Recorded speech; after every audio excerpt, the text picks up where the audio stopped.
Good afternoon. Welcome to the campus of George Washington University in downtown Washington, D.C. for what promises to be a very remarkable afternoon.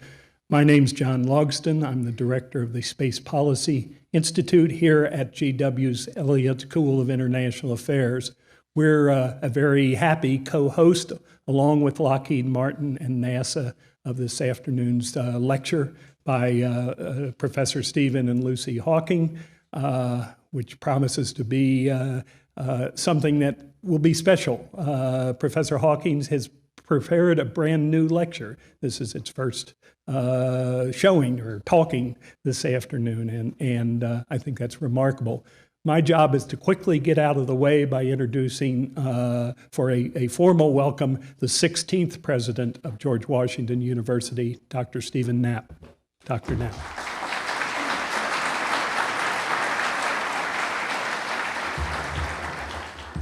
Thank you very much, Professor Logston. On behalf of the Board of Trustees and the faculty of the George Washington University, it's a pleasure to welcome you all this afternoon to the third lecture in a series celebrating the 50th anniversary of NASA. I'd like to thank the event's sponsors, Lockheed Martin and NASA, for choosing the George Washington University as a venue for this important event. And I'd particularly like to acknowledge the presence here of Shannon Dale, who is the Deputy Administrator of NASA, who's here with us today. And it's a pleasure to be sitting here also with Lucy Hawking in the front of the theater. Time does not permit me to acknowledge all the distinguished members of today's audience, but you are all welcome for what I know will be a very exciting and stimulating lecture. GW has worked closely with NASA for most of the agency's existence. NASA's second administrator, in fact, James E. Webb, studied law at GW in the 1930s and was a member of the GW Board of Trustees from 1951 to 1963. As NASA administrator, Webb in 1964 asked GW to turn its attention to the policy implications of the U.S. space program, and for the more than 40 years since then, GW has made space policy a focus of its research and its graduate education efforts. We established the Space Policy Institute in 1987 as part of the Elliott School of International Affairs, and that institute has become the leading center of space policy studies in the world. Much of the Institute's research and outreach activities has been supported by NASA grants and contracts, and we appreciate NASA's confidence in the quality of the Space Institute's work. We also appreciate the continuing support that Lockheed Martin has provided to the Space Policy Institute from its very inception. The Institute's focus on space policy is typical of the innovative character of GW's Elliott School of International Affairs. One of the nation's leading schools of international affairs, the Elliott School seeks to create knowledge, share wisdom, and inspire action to address global challenges. My role is not to introduce Professor Hawking. That honor falls to Ambassador Richard M. Russell, Associate Director of the Office of Science and Technology Policy in the Executive Office of the President. I will note only that Professor Hawking's pioneering mind is one of the greatest of our era, and that he has combined profound insights into the nature of the universe with an admirable commitment to making those insights available to the general public. It is a privilege as well as an honor to have him on our campus. It's now my pleasure to introduce Ambassador Russell, who serves both as Associate Director of the OSTP and as Deputy Director for Technology. Mr. Russell was nominated by the President and confirmed by the Senate in August 2002. He served as President Bush's ambassador to the 2007 World Radio Communication Conference. He first joined OSTP as Chief of Staff in 2001, following a decade of service on Capitol Hill, where he worked on science and technology issues in both houses of Congress. Ambassador Russell.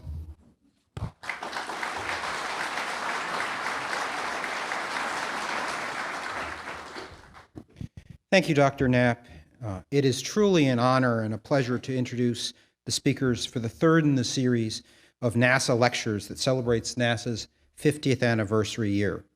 These lectures are a unique opportunity for prominent leaders to address matters of global interest in the areas of space, exploration, scientific discovery, aeronautics, research, to audiences of key policymakers, corporate leaders, academics, and the public sector.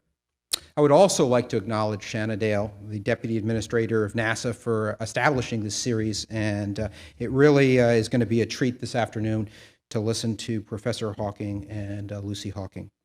Today, we have a unique father-daughter pair with us. Not much needs to be said about Professor Stephen Hawking, who is one of the world's foremost cosmologists and astrophysicists. Since 1979, he has been the Lucian Professor of Mathematics at Cambridge University, a seat once held by Sir Isaac Newton. I'm actually a stand-in for the President's Science Advisor, Dr. John Marburger, who unfortunately has the flu today, but he wanted me to recount a story to you about how important Professor Hawking's work is in terms of being able to translate science into something that's understandable for the public. Dr. Marburger used to be the head of the Brookhaven National Laboratory, and while he was there, they attempted to start up the relativistic heavy ion collider, also known as RHIC. That caused a lawsuit. There was a claim that if RHIC was turned on, we would create a black hole, and it would eat the world.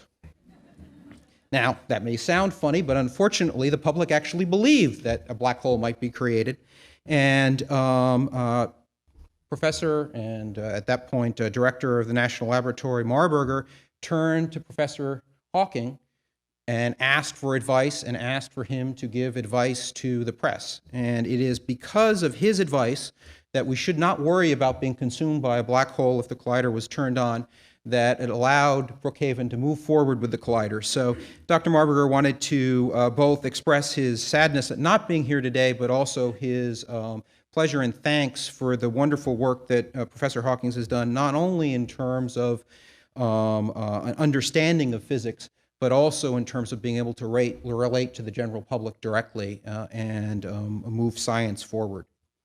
Professor Hawking's lecture, which is titled Why We Should Go into Space, was written especially for this event, and he considers it a 50th birthday present for NASA, and quite a birthday present I'm sure it will be. His daughter Lucy is a journalist and author.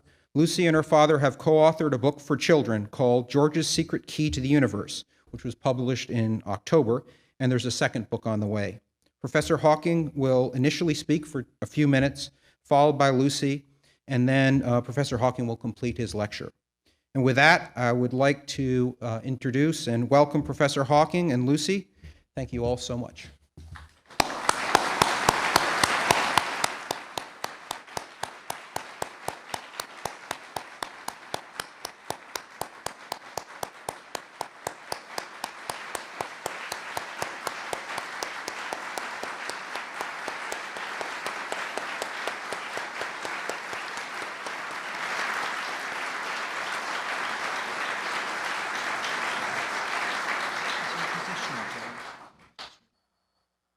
Can you hear me?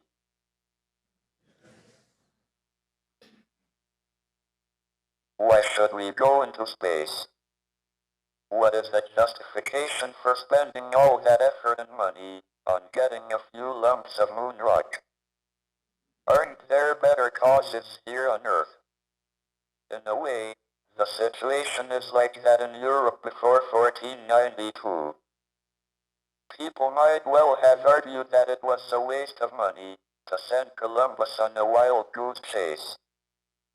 Yet the discovery of the New World made a profound difference to the old. Just think, we wouldn't have had the Big Mac or KFC. Spreading out into space will have an even greater effect. It will completely change the future of the human race and maybe determine whether we have any future at all. It won't solve any of our immediate problems on planet Earth, but it will give us a new perspective on them and cause us to look outwards rather than inwards. Hopefully, it would unite us to face a common challenge. This would be a long-term strategy, and by long-term, I mean hundreds or even thousands of years.